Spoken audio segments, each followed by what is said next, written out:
그리고 이것은 이제 예수님께서 스스로 말씀하시기를 이 사건 자체가 중요한 사건이라고 말씀하신 바가 있기 때문에 우리는 이 예수님의 공생에서 이 여인이 예수님의 머리에 혹은 예수님의 발에 향유를 부은 이 사건을 아주 중요한 사건으로 우리가 살펴보고 있는 것입니다. 유대 나라에서는 손님이 오면 환영하는 뜻에서 그 머리에다가 혹은 그 목에다가 향유를 발라주는 풍습이 있습니다. 그런데 이제 오늘 이 성경 본문에 등장하는 이 여인은 그렇게 예수님에게 접근할 수 있는 자격을 갖춘 여인이 아닙니다. 죄를 지은 여인이었고 죄가 많은 여인이라고 성경에 기록되어 있는 것처럼 예수님과 함께 이 잔치에 참석하기도 쉽지 않은 그런 형편이었고, 또 이 여인은 바리새인 시몬이 초청하거나 부르지도 않은 그런 사람이었는데 어떻게 도대체 이 잔치 집에 들어와서 예수님의 발에 향유를 붓고 거기에 눈물이 떨어지게 되니까 자기 머리카락을 풀어 헤치면서 긴 머리카락으로 예수님의 발을 닦고 그 발에 자기의 입을 맞추었다고 하는 이런 사건이기 때문에 이것은 이례적인 일이고 아주 특별한 사건 가운데 속하는 이야기일 것입니다.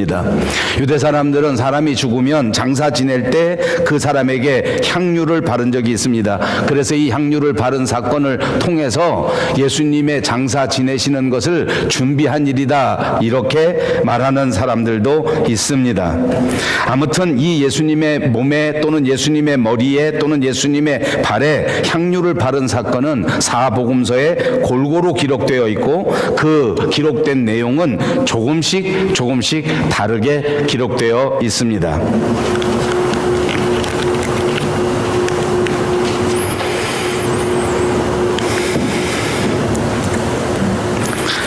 신학자들은 이렇게 조금씩 다르게 네 가지 복음서에 기록된 사건이 한 사건을 서로 다르게 기록한 것이다 라고 말하는 신학자가 있기도 하고, 또 어떤 신학자는 이것은 각자 다 다른 사건이다 라고 설명하는 신학자들도 있고, 또 어떤 신학자는 두 가지씩 서로 같은 사건이다 이렇게 말하는 사람들도 있습니다. 아무튼 이 향유 사건은 마태복음 26장에도 또 마가복음 14장에도 그리고 오늘 누가복음 7장에 그리고 요한복음 12장에도 등장하고 있습니다. 또 우리가 부르는 찬송가 가사 가운데 211장에 보면 값비싼 향유를 주께 드린 막달라 마리아 본받아서라는 찬송이 있기 때문에 대부분의 우리 한국교회 교인들은 이 여인이 막달라 마리아일 것이다 이렇게 추측합니다.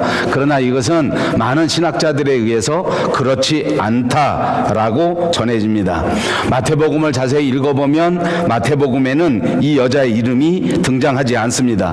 마가복음에도 역시 이 여자가 누구인지 이름을 명시하지 않았습니다. 오늘 누가복음에는 이 여자를 가리켜 성읍에서 죄가 많은 여인이다 라고 기록하고 있습니다. 요한복음에는 우리가 너무나 잘 아는 마르다와 그리고 동생 마리아가 등장하는데, 이 마리아는 우리가 잘 아는 나사로의 동생 마리아였습니다. 오늘 본문에서는 바리새인의 집 시몬에 예수님이 초청을 받아 들어가셔서 식사를 하시는 사건이었고, 그때 이 동네에서 죄가 많은 여인 한 사람이 예수님에게 다가가서 예수님에게 향유를 부은 것입니다. 그리고 눈물로 예수님의 발을 적시고 그리고 자기 머리카락으로 예수님의 발을 씻어드렸습니다. 다른 성경책에는 이렇게 이 여인이 눈물을 흘려서 그 눈물로 예수님의 발을 씻겼다는 기록은 등장하지 않습니다. 자, 오늘 이 예수님과 더불어 잔치를 베푼 이 잔치의 초청자는 바로 시몬 바리새인이었습니다. 당시 바리새인으로서 예수님을 초청해서 큰 잔치를 베풀고 식탁을 나눈 일인데, 이 바리새인들이 종교 지도자들을 불러오고 은혜를 많이 끼치는 사람들을 불러다가 잔치를 베푸는 일은 보통 있는 일이었지만, 예수님을 불러다가 이렇게 잔치를 벌였다고 하는 것은 그 그것 또한 평범한 일이 아닙니다. 그리고 사실은 이 내용을 가만히 들여다보면 이 바리새인이 과연, 이 시몬이 과연 예수님을 존경하고 예수님에게 은혜를 받고 또는 예수님을 통해서 무슨 진리를 얻어야 되겠다라는 마음 자세를 가지고 예수님을 초청한 것도 아닌 것 같습니다. 왜냐하면 뒤에 나오겠지만 이 바리새인 시몬은 예수님을 적절하게 대우하거나 존경을 표시하거나 하지 않았기 때문입니다. 아마 이 예수님에 대한 소문이 동리에 많이 나게 되고 많은 사람이 예수님을 칭찬하니까 도대체 이 예수라고 하는 사람이 어떤 사람인가 하는 것을 한번 알아보기 위해서 예수님을 초청하고 그리고 식탁을 배설한 것이 아닌가 이렇게 추측해 볼 수가 있습니다. 바리새인은 분리주의자라고 불리울 만큼 그렇게 폐쇄적인 사람들입니다. 조금만 잘못한 것이 있는 사람하고는 절대 교제하지 않습니다. 가깝지 않은 사람하고는 식탁을 같이 하는 일이 없습니다. 잘 알지도 못하는 사람을 불러다가 같이 교제를 하지 않는 사람들이 바리새인들인데, 그런데 이 바리새인 시몬이 예수님을 초청한 것입니다. 자, 정작 예수님을 초청해서 예수님과 함께 식탁을 대한 것은 오늘날 우리로 살펴본다고 하면 큰 예배가 벌어진 것입니다. 예수님을 모셔다가 예수님에게 은혜를 받고자 하는 큰 예배가 벌어졌는데, 사실은 이 예배의 주인공이 바리새인 시몬이었습니다. 시몬이 잔치를 베풀고 시몬이 계획하고 하였으므로 당연히 이 예배에서, 이 잔치에서 가장 큰 은혜를 받아야 할 사람이 바로 바리새인 시몬이 아닌가 이렇게 예측해 볼 수 있지 않겠습니까? 그러나 이야기를 다 훑어보고 나니까 정작 오늘 이 잔치집에서, 오늘 이 식탁에서 가장 크게 은혜를 받은 사람은 동리에 죄가 많은 여인이었습니다. 이 여인이 예수님을 대접하고, 이 여인이 예수님 앞에 헌신하고, 이 여인이 예수님께 크게 칭찬을 받고 상급을 받는 그런 결과를 낳게 되었습니다. 저는 오늘 이 대목에서 저와 여러분의 자세, 저와 여러분의 위치를 한번 생각해 보시기를 바라는 것입니다. 과연 우리는 예수님을 초청하고 예배를 드리는 자리에 앉아 있지만 바리새인처럼 예수님에 대한 헌신과 충성을 찾아보기 힘든 그런 형편의 자리에 있는 것이 아닌가?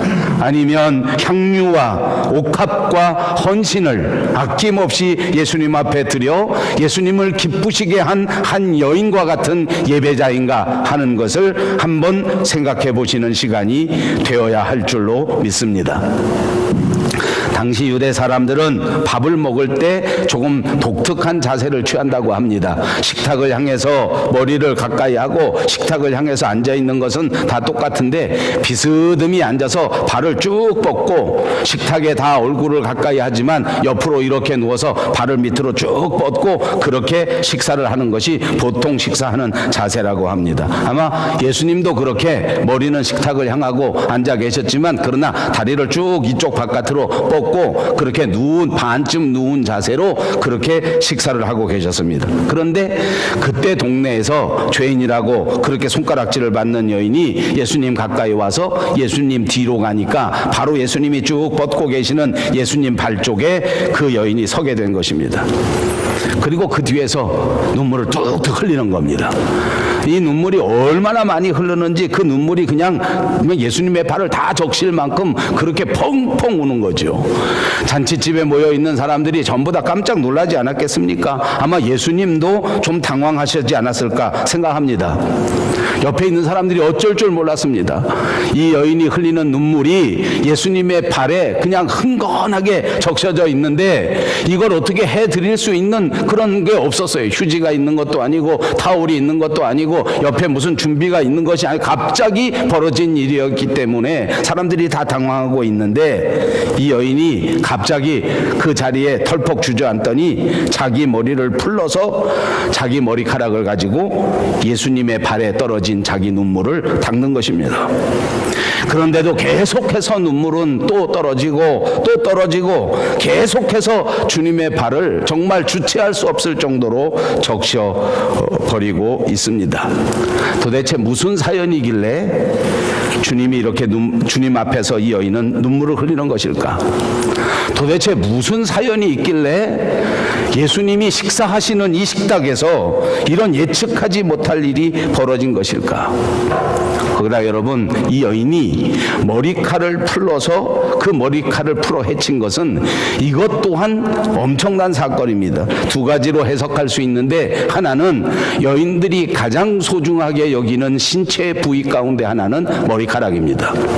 그래서 사실은 머리카락을 함부로 대하거나 머리카락을 함부로 만지거나 이렇게 할 수 있는 일이 아닙니다. 모든 여자들이 머리카락을 소중하게 여깁니다.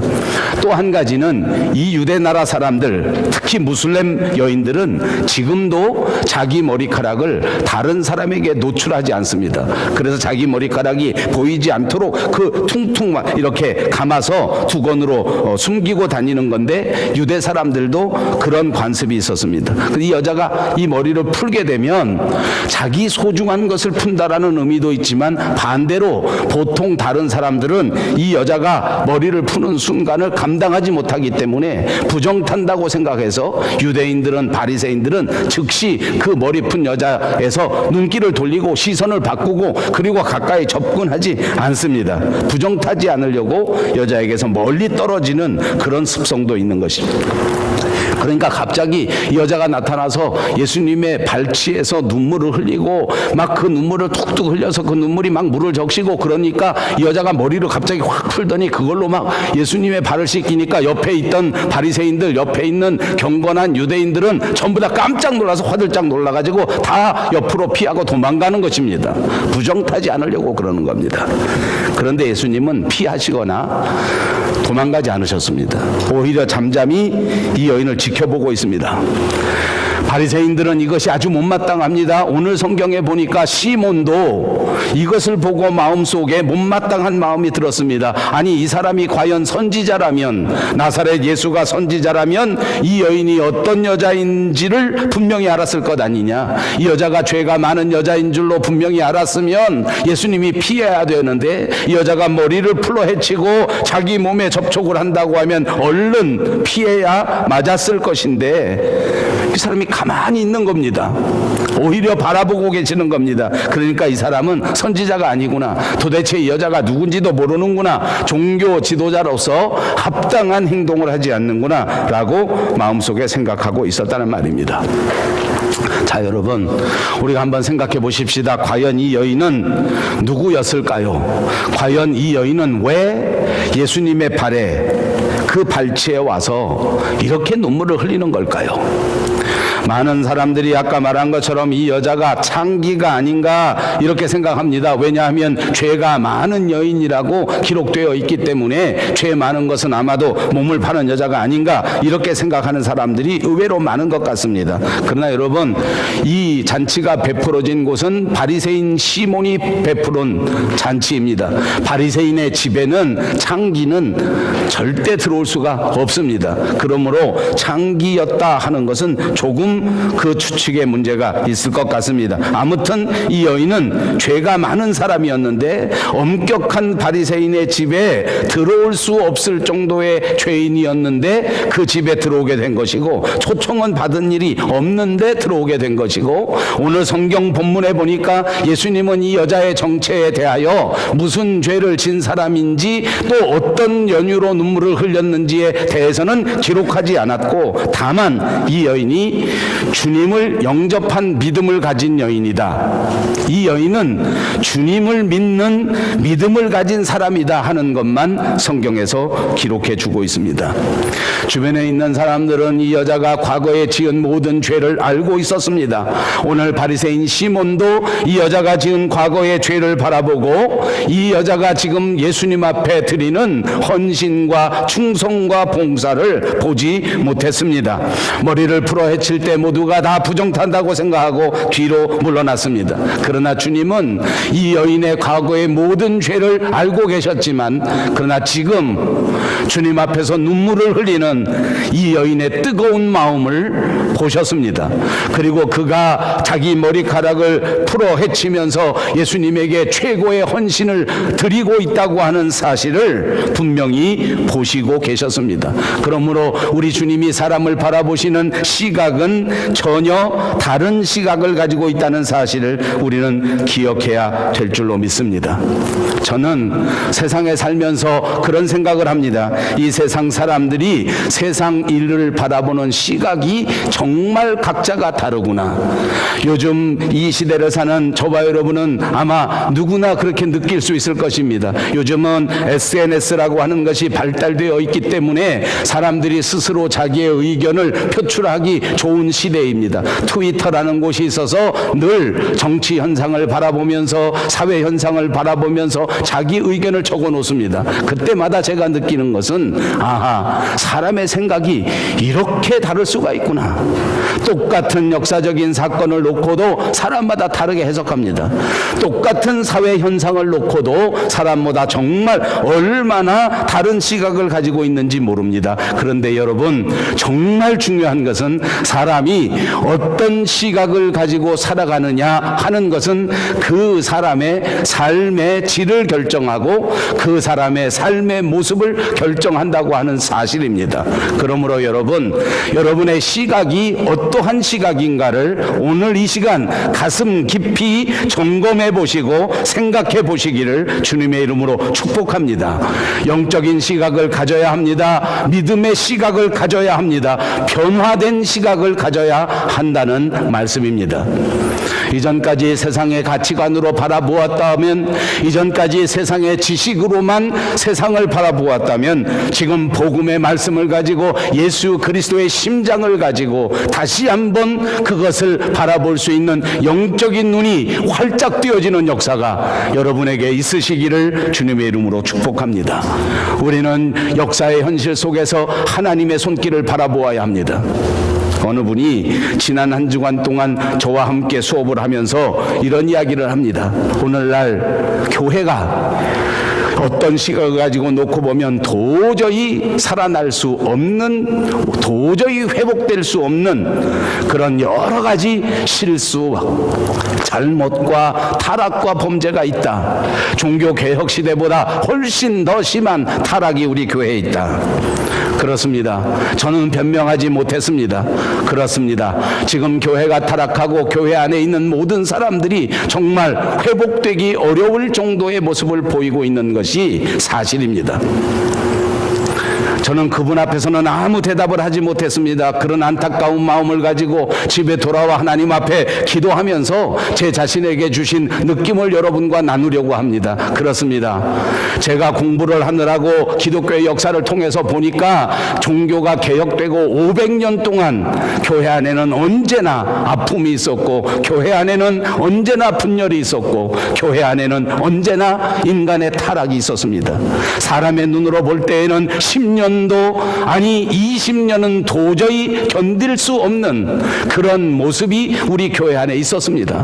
그럼에도 불구하고 오늘까지 이 교회가 이토록 지탱하게 된 것은 우리 눈에 보이지 않는 배후에 하나님의 역사가 있었다고 하는 사실을 다시 한번 깨닫게 된 것입니다. 여러분, 우리가 섬기는 교회는 여러 가지 부조리를 담고 있습니다. 여러 가지 부족한 것을 가지고 있습니다. 우리 눈에 보이는 모든 사람들이 과거의 허물과 과거의 죄를 가지고 있습니다. 그러나 예수님의 시각은 오늘 그 배후에 역사하시는 하나님의 큰 사랑을 보셨단 말입니다.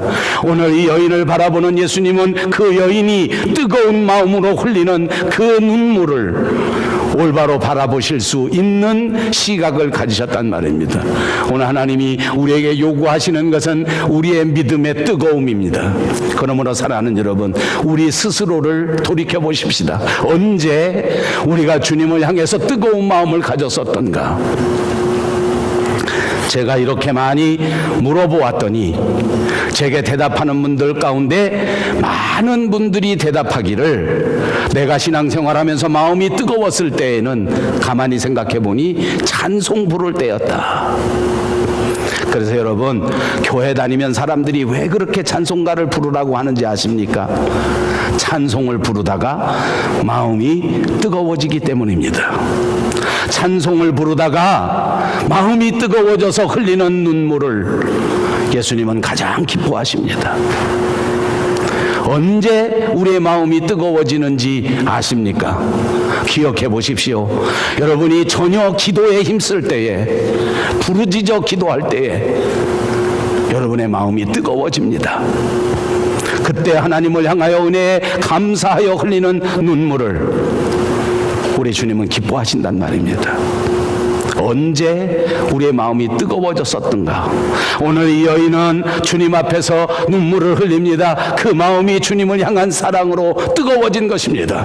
그러므로 예수님은 그 뜨거운 여인을 과거의 모든 죄에서 해방시켜 주시고 과거의 모든 허물에서 깨끗이 벗어나게 만들어 주시고 이제까지 천대받고 이제까지 사람들에게 손가락질 받는 죄인의 형편에서 변하여 가장 고귀한 여인으로, 역사에 남는 여인으로 복음이 전해지는 그곳마다 어디에든지 전파되어질 수 있는 위대한 하나님의 사람으로 변화시켜 주신 줄로 믿습니다. 오늘 예배하는 저와 여러분의 마음이 이토록 뜨거워진다면 우리를 변화시켜 주셔서 이 세상의 가장 고귀한 인물로, 시대를 변화시킬 수 있는 사람으로, 가정과 민족과 교회를 살릴 수 있는 사람으로 변화시켜 주실 줄로 믿습니다. 저는 이 여인이 왜 눈물을 흘렸을까를 생각해 보다가 한 가지만 생각해 보기로 하였습니다. 이 여인은 겨우겨우 이 잔치집에 왔습니다. 누가 반겨주지는 않지만은 그러나 예수님 앞에 말씀을 듣기 위하여, 예수님 앞에 한 번이라도 감사를 표현하기 위해서 스스로 향유를 준비하고 스스로 마음을 준비하고, 누가 부르는 사람은 없지만은, 누가 나를 초청하는 사람은 없지만은 혹시 내가 그 잔치집에 갔다가 또 손가락질을 당하고 망신을 당할 수는 있겠지만은, 그러나 내가 망신을 당하더라도 주님 앞에 가야 하겠다, 내가 환영받지 못한다 할지라도 주님 앞에 가야 되겠다 하는 마음을 가지고 주님 앞에 가게 된 것입니다. 여러분, 유대 사람들은 이렇게 잔치집에 가거나 또는 어느 집에 초청을 받아서 가면 세 가지 정도를 하여야 합니다. 첫째는 샌들을 신고 다니는 문화이기 때문에 손님이 오면 발을 씻어줍니다. 최소한 발 씻을 수 있는 물은 갖다 주어야 하고, 하인이 씻어주는 것이 보통이라고 한다면 귀한 손님일수록 주인이 직접 가서 발을 씻겨주는 것이 보통의 예의입니다. 오늘 바리새인 시몬은 예수님을 초청했지만 예수님의 발을 씻겨드릴 만한 물도 갖다 준 적이 없고, 그런 하인을 배정한 적도 없고, 자기 스스로 예수님의 발을 씻겨주지도 않았습니다. 마땅히 최고의 존경을 받아야 할 위대한 주님 예수님이 그 가정에 왔는데, 그런데 아무도 예수님의 발을 씻겨주려고 하는 것이 아닙니다. 예수님이 계신 것을 겨우겨우 찾아가서 예수님의 뒤쪽으로 돌아가서 예수님의 발을 보니 그대로 먼지가 쌓여있고, 그 샌들을 신고 온 그게 그대로 아무도 관심을 갖지 않고 아무도 씻어주지 않았기 때문에 그때 이 여인은 주님을 향하여 북받쳐 오르는 눈물을 참지 못했던 것입니다. 발을 씻겨주는 풍습, 그 다음에는 집에 귀한 손님이 왔을 때 키스하는 것이 습성입니다. 볼에 입을 맞추는 것입니다. 그래서 주인이 가서 정중한 모습으로 오신 손님에게 입을 맞추어야 합니다. 그런데 바리새인 시몬은 예수님에게 입을 맞추지 않았습니다. 그리고 또 한 가지, 세 번째 손님을 맞이했을 때 해야 되는 일은 이 발을 씻겨드리고 입을 맞추고 난 다음에 머리나 또는 이 목에다가 향유를 발라드리는 거예요. 요즘으로 따지면 향수 뿌려드리는 것입니다. 그런데 바리새인 시몬은 예수님의 머리에도 예수님의 목에도 감람유 한 방울도 헌신하지 않았습니다. 이 여인은 너무나 가슴이 아팠습니다. 이 여인은 눈물을 흘려서 그 눈물로라도 예수님의 발을 씻겨드리고 싶었습니다. 감히 죄인이라서 예수님의 얼굴에 입을 맞출 수는 없었지만은, 그러나 그 발에라도 계속하여 쉬지 않고 입을 맞추고 입을 맞추고 입을 맞추었습니다. 집에서부터 정성껏 준비해간 향유를 원래는 머리에 붓는 것이었는데, 혹은 목에 붓는 것인데, 나는 죄인이라 그렇게 할 수 있는 처지가 아니라서 예수님의 발에다가라도 이 향유를 부은 것입니다. 그리고는 자기 머리카락을 풀어서 그것을 마치 수건인 것처럼 수건을 삼아서 주님의 발을 닦아드립니다. 계속해서 주님의 발에 입을 맞춥니다. 자기 재산과도 같은 정말 소중한 향유를 아낌없이 부어드립니다. 여러분, 이런 행동은 마음이 뜨겁지 않으면 일어나지 않는 행동입니다. 사랑이 넘쳐나지 않고는 이렇게 할 수 있는 일이 아닙니다. 한번 생각해 봅시다. 얼마나 감동하고 얼마나 감격했으면 정말 눈물이 그렇게 막 눈물이 발을 절실 정도로 그렇게 나올 수가 있겠습니까? 내 머리카락으로 내 다른 몸으로 주님의 그 발을 그걸 어떻게 씻길 수가 있단 말입니까? 내 전 재산이라고 할 수 있는 향유, 다른 성경책에 보니까 300데나리온이나 가는 엄청난 가치가 있는 그 향유를 어떻게 예수님의 발에다가 그렇게 부어버릴 수 있단 말입니까? 최고의 헌신이요 최고의 감사의 표현인 것입니다.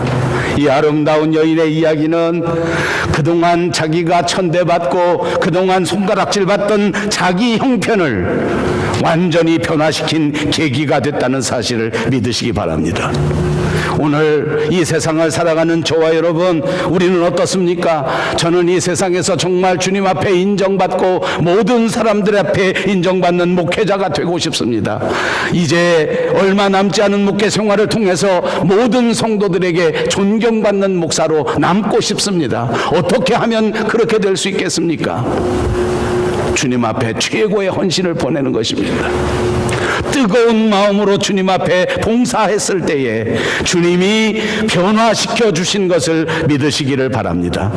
예수님은 시몬에게 말씀합니다. 내가 너희 집에 들어왔을 때 너는 내게 발 씻을 물도 주지 않았다. 내가 너희 집에 들어왔을 때 너는 내 볼에 입 맞추지 아니했다. 내가 너희 집에 왔을 때 너는 내 머리에 내 목에 향유 한 방울도 떨어뜨리지 않았다. 그런데 이 여인은 내가 하지 못한 그 모든 것들을 더 정성스럽게 더 뜨겁게 이렇게 감당하지 않았느냐.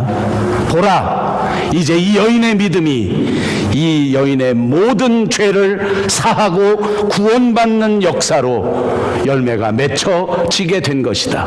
돌아서서 여인에게 말씀합니다. 여인아, 내 믿음이 너를 구원하였다. 평안히 가라. 과거의 모든 죄가, 과거의 모든 멸시천대의 무거운 짐이 다 벗어지고 주님 안에서 기쁨으로 돌아갈 수 있게 되었습니다. 과거의 모든 고통에서 벗어납니다. 과거의 모든 그 왕따에서 벗어나게 됩니다. 세상 사람들이 모두 다 나를 비웃고 세상 사람들이 모두 다 나를 조롱한다고 할지라도 오늘 나의 주님이 나의 뜨거운 사랑을 인정해 주시고 나의 뜨거운 마음을 인정해 주셨다고 하는 이 엄청난 선물을 받고 돌아가게 된 것입니다. 사랑하는 여러분, 오늘 이 예배의 시간을 통하여 저와 여러분도 주님께서 말씀하시는 이 엄청난 은혜를 받고 돌아가실 수 있는 시간이 되시기를 바랍니다. 시몬은 이 모든 사건을 눈앞에 보면서도 이해를 하지 못했습니다.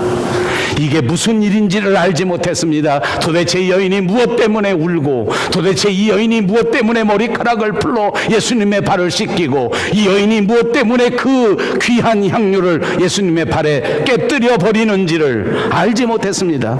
그래서 41절에 말합니다. 시몬아, 500데나리온 빚진 자와 50데나리온 빚진 자가 있는데 그 사람들이 갚을 능력이 없어서 그 모든 죄를 탕감해 줬다면 그 중에 누가 더 큰 감사를 가지고 누가 더 고마워할 수 있겠느냐? 이 말은 무슨 말입니까? 그 중에 누가 더 많이 감사하느냐 하는 것을 묻기 위해서 그것만 질문하신 것은 아닐 것입니다. 이미 여인이 죄를 탕감받았다는 것을 말하는 것입니다. 주님을 향한 헌신, 주님을 향한 사랑이야말로 우리의 모든 죄를 탕감하는 능력이 있다고 하는 사실을 기억하시기를 바랍니다. 바리새인은 주님을 초대했습니다. 바리새인은 오늘 예배의 주인입니다. 오늘 예배의 자리를 배설하고 예배의 자리를 만든 사람이었습니다. 그러나 그는 이 아름다운 은혜의 자리를 이 죄 많은 여인에게 빼앗기고 말았습니다. 준비가 되지 않았습니다. 헌신이 없었습니다. 감사가 없었습니다. 신령한 것을 바라보는 시각이 없었습니다. 그러므로 그는 은혜를 받지 못했습니다. 이 여인을 보십시오. 능력이 모자릅니다. 예배의 장소를 배설할 수 있는 힘도 없었습니다. 겨우겨우 주님과 더불어 그 예배에 참석할 수 있었습니다. 그러나 그가 예수님을 만나러 나올 때에 이 여인은 어떻게 하고 나왔습니까? 은혜 받을 준비가 되어 있었습니다. 향유 옥합을 들고 주님 앞에 나오지 않았습니까? 주님을 만나는 그 순간에, 주님의 발을 바라보는 그 순간에 자기도 감당할 수 없을 만큼의 그 눈물로서 주님의 발에 눈물을 뿌리고, 그리고 자기가 가지고 있는 가장 소중한 자기의 머리카락일지라도 아낌없이 풀어내어 주님의 발을 씻겨드렸습니다. 오늘 우리 스스로의 모습을 점검해 보아야 합니다. 나는 바리새인인가? 아니면 나는 이 여인인가? 나는 교회 생활하면서 과연 바리새인처럼 아무것도 모르는 무미건조한 예배를 드리고 있지 않는가? 이 여인처럼 감동의 예배를 드리고 있는가? 그렇습니다. 믿음은 감동입니다. 말로 하는 것이 아닙니다. 돈으로 하는 것이 아닙니다. 아니, 어찌 보면 그분 앞에 헌신하고 그분 앞에 무슨 충성하고 하는 것도 아닙니다. 주님 앞에 측량할 수 없는 그 뜨거운 사랑에 부딪혀서 주님 앞에 감격의 눈물을 쏟아붓는 것, 그것이 믿음 생활인 것입니다. 그것이 우리의 신앙인 것입니다. 이 여인의 행동, 이 여인의 헌신은 하나님을 바라보면서 바리새인과 달리 감격과 감동으로 주님 앞에 드린 것입니다. 우리는 어떻습니까? 저는 이 설교를 준비하면서 제 스스로를 바라보았습니다. 전에는 찬송을 부를 때마다 주님을 향해 눈물이 얼마나 흘렀는지 모릅니다. 운전하면서도 주님의 사랑을 생각하면 눈물을 흘렸습니다. 주님의 이름만 들어도, 찬송가 가사 1절만 불러도 그 감격과 눈물이 그렇게 흘러내렸었습니다. 오늘 그 감격도 그 눈물도 다 어디로 갔는지, 오늘 나의 모습이 마치 바리새인 시몬과 같이 그야말로 무미건조한 신앙의 삶을 살고 있는 것은 아닌지, 사랑하는 여러분, 이제부터 다시 우리 자신의 마음을 들여다보시기 바랍니다. 믿음의 눈이 활짝 열리셔서 세상을 바라볼 때 믿음으로 바라볼 수 있는 여러분들이 꼭 되시기를 바랍니다. 눈물을 주님 앞에 드리고 향유를 준비해서 그 머리카락으로 아름다운 헌신을 보였던 이 여인처럼 이 여인의 자리에 돌아오시기를 주님의 이름으로 축복합니다. 기도하겠습니다. 자비하신 우리 하나님 참 감사합니다. 바리새인들은 이 여인의 헌신을 이해할 수도 없었고 받아들이지도 않았습니다. 그냥 깜짝 놀라고만 말았습니다. 그러나 주님, 우리는 이 말씀이 얼마나 소중한 것인지를 잘 알고 있습니다. 주님이 우리를 위하여 십자가 위에서 피 흘려주신 그 은혜, 그 감격, 그 사랑을 다 체험한 사람들입니다. 그런데 그 체험이 세상 살다 보니 다 없어져 버리고 세상 걱정과 염려하다 보니 다 사라져 버리고 그만 오늘 바리새인이 되어 아무 생각 없이 이 예배 자리에 온 것이 아닌가. 주님, 우리를 불쌍히 여겨 주시옵소서. 다시 이 여인처럼 주님의 사랑 앞에 부딪혀서 뜨거운 눈물을 흘릴 수 있는 그리스도인들이 되게 해 주시옵소서. 우리에게 주신 머리카락으로 아름다운 헌신을 드릴 수 있는 자들이 되게 해 주시옵소서. 향유를 준비하여 아낌없이 아버지 앞에 깨뜨려 충성할 수 있는 종들이 되게 하여 주시옵소서. 예수님의 이름으로 간절히 기도하옵나이다. 아멘.